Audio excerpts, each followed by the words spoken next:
تو یہ بات ذہن میں رکھیے گا کہ اسلام کی قومیت کی اساس وطن نہیں ہے، جغرافیہ نہیں ہے، نظریہ ہے۔ تو نظریہ اسلام ہی نظریہ پاکستان ہے۔ پاکستان کا جغرافیہ بعد میں ہے، نظریہ پہلے ہے۔ دنیا پہ ملک پہلے بنتے ہیں، پھر دیکھا جاتا ہے کہ اس کا نظریہ کیا ہوگا، آئیڈیالوجی اس کی کیا ہوگی۔ لیکن پاکستان کا مطلب کیا؟ لا الہ، یہ نعرہ پہلے گونجتا ہے اور پھر ملک حاصل کیا جاتا ہے۔ تو یہ ایسا ملک ہے جس کا نظریہ اس کے جغرافیے سے مقدم ہے۔ دنیا کے اوپر ایک اور ملک بھی ہے جس کا نظریہ اس کے جغرافیے سے مقدم ہے، بلکہ اس کا جغرافیہ ابھی تک متعین نہیں ہے، وہ اسرائیل ہے۔ وہ یہودی نظریے پہ قائم ہوا ہے، اس کا نظریہ پہلے تھا اور جغرافیہ اس کا ابھی تک مکمل نہیں ہے، اس کی کوئی سرحدات متعین اور طے شدہ نہیں ہے، ہر سال پھیلتی ہیں۔ چونکہ ان کا نظریہ غالب ہے اور وہ نظریہ یہود کے اوپر اس ملک کو حاصل کرتے ہیں، اس ٹکڑے کو حاصل کرتے ہیں، پھر اس کے بعد اس کا جغرافیہ پھیلنا شروع ہوتا ہے۔ آج بہت شور ہے کہ عربوں نے تسلیم کر لیا اسرائیل کو، اور بعض دانشور ہمیں بھی یہ مشورہ دیتے ہیں کہ پاکستان کو بھی یوں کر لینا چاہیے۔ جب عربوں نے کر لیا، ان کی ہمسائیگی ہے، ان کا مسئلہ ہے، ہم کیوں نہ کریں؟ تو یہ بات ذہن میں رکھیے گا کہ یہ عرب ریاستیں جو بنی ہیں، یہ نظریے کی بنیاد پہ نہیں بنی، یہ لسانی بنیادوں پہ کھڑی ہوئی ہیں۔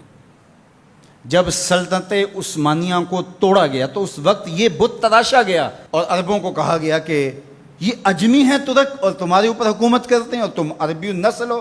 وہ لارنس آف عربیہ 4000 جاسوس لے کر کے بظاہر آثار قدیمہ کی کھدائی کے لیے آیا تھا، لیکن اس کا مقصد تو کچھ اور تھا، اور کس طرح ان کے اندر عصبیت ابھاری، یہ مکر تھا تاکہ مسلمانوں کو ٹکڑیوں میں بانٹ دیا جائے۔ اقبال نے اس کو بت کہا ہے۔ یہ بت کہ تراشیدہ تہذیب نوی ہے، نئی تہذیب کا تراشا ہوا یہ بت ہے۔ یہ بت کہ تراشیدہ تہذیب نوی ہے، غارت گرے کاشانہ دین نبوی ہے۔ بازو تیرا توحید کی قوت سے قوی ہے، اسلام تیرا دیس ہے، تو مصطفی ہے۔ نہ عربی، نہ عجمی، نہ گورا، نہ کالا، تیری پہچان یہ ہے کہ تو مصطفی ہے۔ تو یہ وہ شناخت تھی جو امت کی وحدت کی ضمانت بنتی ہے۔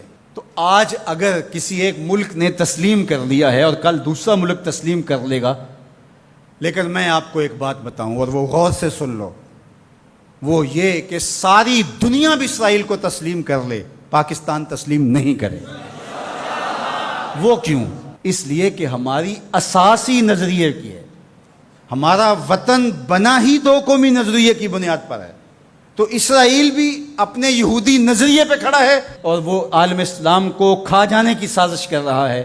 ہم ایسا نہیں ہونے دیں گے انشاءاللہ۔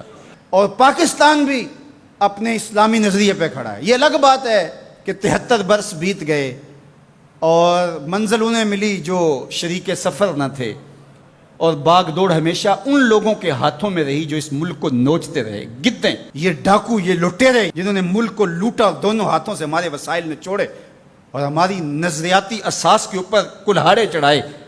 اور کبھی انہوں نے کہا کہ یہ ایک لکیر ہے درمیان کے اندر، کبھی کہا وہ بھی آلو کھاتے ہیں، ہم بھی آلو کھاتے ہیں۔ یہ کیا قائد اعظم کو نہیں پتا تھا؟ یہ علامہ اقبال کو نہیں پتا تھا؟ جن لوگوں نے قربانیاں دیں، جن ماؤں کی چھاتیاں کاٹ دی گئیں، عزتیں بچانے کے لیے کنویں میں چھلانگیں لگائیں، یہ کتنی دردناک کہانیاں ہیں۔ ماں کی گود سے بچہ چھینا جاتا ہے اور یوں ہوا میں اچھالا جاتا ہے اور پھر کرپان سے اس کے ٹکڑے کیے جاتے ہیں اور پٹک کے زمین پہ مارا جاتا ہے اور اس کے اعضاء بکھر جاتے ہیں، لیکن ماں رونے کی بجائے کہتی ہے پاکستان کا مطلب کیا؟ لا الہ الا اللہ۔ کیا یوم حساب نہیں آنے والا جنہوں نے اس ملک کو نوچا ہے، اس ملک کے نظریات پہ کلہاڑے چلائے ہیں، مختلف جگہوں پہ بیٹھ کر کے اس ملک کو کھوکھلا کرنے کی کوشش کی ہے؟ وقت آنے والا ہے، یہ ملک مٹنے کے لیے بنا ہی نہیں ہے، یہ قیامت تک قائم رہنے کے لیے معرض وجود میں آیا تھا۔ یہ ملک امانت ہے اللہ کی ہمارے پاس، یہ رسول اللہ کی نگاہوں کا فیضان ہے۔ میرے عرب کو آئی ٹھنڈی ہوا جہاں سے، میرا وطن وہی ہے، میرا وطن وہی ہے۔ میں یہ بات ہر سال کہتا ہوں کہ اللہ رسول کے ساتھ تو ہماری محبتوں کا رشتہ لازوال ہے، لیکن اس ملک کے ساتھ ہم ٹوٹ کے محبت کرتے ہیں، اس لیے کہ اس ملک نے اسلام کی نشأت کے لیے بنیادی پلیٹ فارم بننا ہے۔ پاکستان سرخرو اور بامراد ہوگا، اللہ ایسے رجال یہاں سے پیدا کرے گا۔ بس آپ اپنے حصے کا کام کریں، جو آپ کی ذمہ داری ہے اس کو نبھائیں۔ جمعۃ المبارک میں حدیث پاک میں ہے کہ ایک ایسی گھڑی ہوتی ہے جس میں ہر دعا قبول ہوتی ہے۔ تو میں آپ کی آمین کے ساتھ آج کی ان مبارک گھڑیوں میں یہ دعا کرتا ہوں، اللہ میرے وطن کی خیر فرما، میرے ملک کو امن کے اجالے عطا کر دے، میرے ملک کو اپنی رحمات کا سایہ عطا کر دے، میرے ملک کو معیشت کا جمال عطا کر دے، ملک کی نظریاتی سرحدوں کی اور جغرافیائی سرحدوں کی مالک حفاظت فرما۔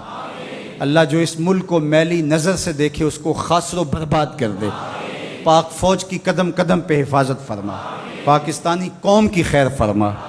ایک نعرہ بلند کر دیجئے اپنے جذبوں کے اظہار کے لیے، نعرہ تکبیر، نعرہ رسالت، اسلام، پاکستان کی محمد سے وفا، تو نے تو ہم تیرے ہیں، یہ جہاں چیز ہے کیا لوح و قلم تھے۔